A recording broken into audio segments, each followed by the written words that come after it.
అందరికీ నమస్కారం అండి. థ్యాంక్ యూ అండి మీ అందరికీ ఈ సినిమా ప్రమోట్ చేయడానికి అందరూ కలిసి ఇక్కడికి వచ్చారు. Thank you so much. యాక్చువల్గా నాకు నిజం చెప్పాలంటే పుష్ప తర్వాత నుంచి నా లైఫ్ ఒక సర్ప్రైజింగ్ మోడ్లో పడిందండి.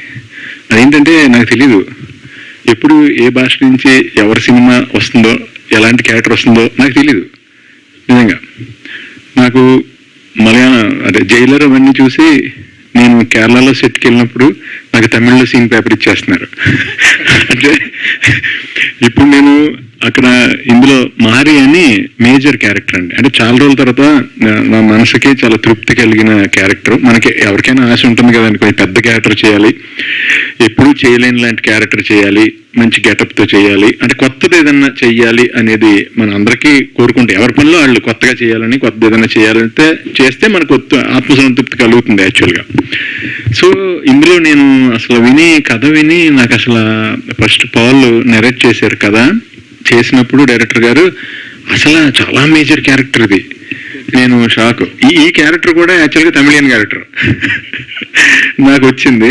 అది దేవుడి దయ, నిజంగా పుష్ప దయ ఇవన్నీ నిజంగా చెప్పాలంటే. అయితే ఎలాంటి అంటే ఈ రేంజ్ మేజర్ ఇవి ఆల్రెడీ నేను 3 ఫినిష్ చేశానండి. ఇప్పుడు ఎక్కడ చెప్పలా, 1 by 1 వస్తాయండి అవి. అంటే చాలా వెరైటీగా ఉంటాయి, వెర్స్టైల్గా ఉంటాయండి క్యారెక్టర్లో. అది నాకు ఆర్టిస్ట్గా నేను బాగా ఎంజాయ్ చేస్తున్నానండి. ఎందుకంటే same thing, same thing same item serve చేయకుండా మనకు కొత్త ఐటెం సర్వ్ చేసే అవకాశం వచ్చినప్పుడు మనకి టెన్షన్ ఉంటుంది. ఎందుకంటే అది ఎప్పుడు చేయలేదు మనం. సో టెన్షన్ ఉంటుంది, అప్పుడు టెన్షన్లో ఎక్కువ కష్టపడతాం. కష్టపడిన తర్వాత రిజల్ట్ వస్తే ఇంకా హ్యాపీ ఫీల్ అవుతాం కదండి, యాక్చువల్గా కిక్ కదా. సో అలా నేను చాలా డిఫరెంట్గా నా ప్రొఫెషన్ని చాలా బాగా ఎంజాయ్ చేస్తున్న టైం అండి ఇది, నిజం చెప్పాలంటే. సో ఒక్కొక్కరు ఒక రకంగా డిఫరెంట్గా చూస్తున్నారు నన్ను. చాలా బాగుంది. యాక్చువల్గా షరీఫ్ గారు వెరీ బిగ్ ప్రొడ్యూసర్ అండి. ఆయన సెకండ్ ఫిలిం ఇది. ఫస్ట్ ఫిలిమే చాలా పెద్ద సినిమా తీశారు. ఆయన ఖర్చుకు వెనకాడకుండా సినిమా బాగా రావాలి అని ఆలోచించే ప్యాషనేట్ ప్రొడ్యూసర్స్లో షరీఫ్ గారు ఒకళ్ళండి. నేను ప్రాక్టికల్గా చూశాను ఆయన్ని. అలాగే పౌల్ వచ్చేసి ఆయన చాలా కామ్ అండి డైరెక్టర్ గారు. ఈ సినిమా ఎన్ని ఫైట్స్ ఉన్నాయో, అంత థ్రిల్ ఉందో, ఆయన క్వైట్ ఆపోజిట్ లొకేషన్లో చూస్తే. అసలు మాట్లాడుతుంటే మాట కూడా మనకి ఆయనది సరిగ్గా దగ్గర కూర్చుంటే తప్ప వినపడదు, అంత కామ్. ఆయన చాలా ఎంకరేజ్ చేశారండి. ఎందుకంటే నేను మలయాళంలోని తమిళలో డైలాగ్ చెప్పాలి, నేను అది తెలుగులో రాసుకుని ప్రిపేర్ అయ్యి మళ్ళీనేమో నా వాయిస్ నేనే రికార్డ్ చేసుకుని అది కంటిన్యూస్ వింటూ అంటే ఎక్కడ రిథమ్ తేడా రాకూడదని వాళ్ళందరూ సపోర్ట్తో చేశానండి.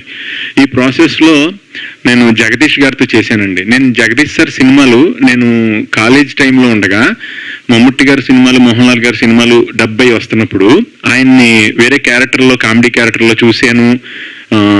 అంటే క్యారెక్టర్ ఆర్టిస్ట్ క్యారెక్టర్లో చూశాను. అలాగే ఆయన చాలా సినిమాలు హీరోగా చేశారు. ఆల్మోస్ట్ 40-50 సినిమాలు జగదీష్ గారు హీరోగా చేశారు. సో అలాంటి గ్రేట్ యాక్టర్స్తో స్క్రీన్ షేర్ చేసుకుని వాళ్ళ వల్ల చాలా నేర్చుకునే అవకాశం వస్తుందండి నాకు. అంటే ఇప్పుడు అక్కడ జగదీష్ గారి కాంబినేషన్లో నేను చేస్తున్నప్పుడు ఆయన్ని నేను అడిగి, సార్ ఇది కరెక్టేనా, ఇలా చెప్పచ్చా లేదా అని మళ్ళీ ఆయన ముందే ఆయన్ని డామినేట్ చేస్తూ చేయాలి. మళ్ళీ సడన్గా యాక్షన్ అనగానే మళ్ళీ ఆయన్ని డామినేట్ చేస్తూ, అంటే గురువు గారిని అడిగి మళ్ళీ గురువు గారికి ఎదురు పోటీకి దిగిన లాంటి ఇది. అదే అయితే అదంతా నాకు కొత్త ట్రావెల్గా అనిపించిందండి. హ్యాపీగా ఎంజాయ్ చేశాను షూటింగ్ ప్రాసెస్ అంతా.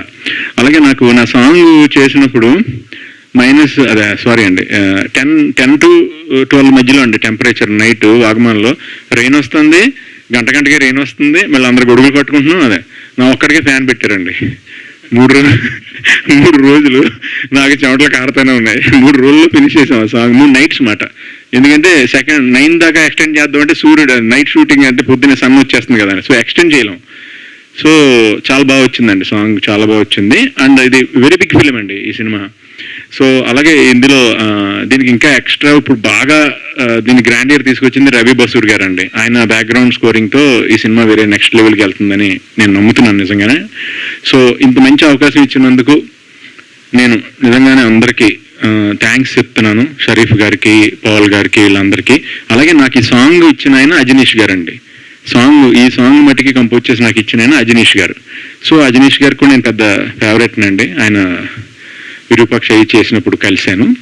సో ఆ సాంగ్ మట్టికి ఆయన ఇచ్చారు. ఆయనకి కూడా చాలా థ్యాంక్స్ చెప్తున్నాను అందరి సమక్షంలో.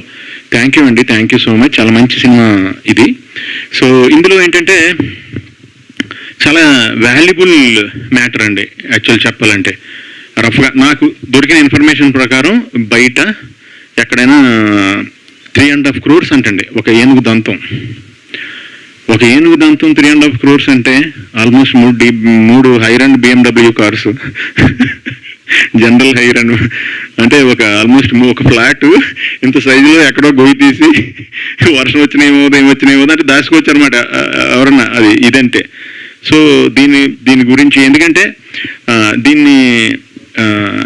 దీన్ని దాయటం చాలా too much costly valuable item, but easy to hide, very easy to hide. అంత గురించి దీంట్లో మూవ్స్ కానీ అవి కానీ ఇవి కానీ చాలా కొత్తగా చాలా న్యాచురల్గా బాగుంటాయండి ఈ సినిమాలో. అన్ని లాజిక్కి మ్యాక్సిమం దూరంగా వెళ్ళవండి, ఫైట్స్ ఉన్నాయి ఏమున్నా అవన్నీ. సో వెరీ బిగ్ ఫిలిం అండి. నేను చేసినట్లు వన్ ఆఫ్ ద ఏమంటారు కాస్ట్లీయెస్ట్ ఫిలిం నిజంగా చెప్పాలంటే. ప్రొడక్షన్ సైడ్ చాలా ఎక్కువ ఖర్చు పెట్టి తీశారు. ఇది ఈ పాయింట్ అందరికీ కనెక్ట్ అయ్యే పాయింట్ అండి. ఈ లాంగ్వేజ్ ఆ లాంగ్వేజ్ అని లేదండి. ఈవెన్ ఇప్పుడు మనకి లాంగ్వేజ్ తెలియని చోటకి బ్రెజిల్లోనూ మెక్సికోలోనూ డబ్ చేసినా సరే కనెక్ట్ అయిపోతారు. ఎందుకంటే యూనివర్సల్ పాయింట్ అండి ఇది, ఐవరీ బిజినెస్ అనేది. సో చాలా మంచి క్యారెక్టర్ చేశానండి. చాలా థ్యాంక్స్ ఈ క్యారెక్టర్ నాకు ఇచ్చినందుకు. అలాగే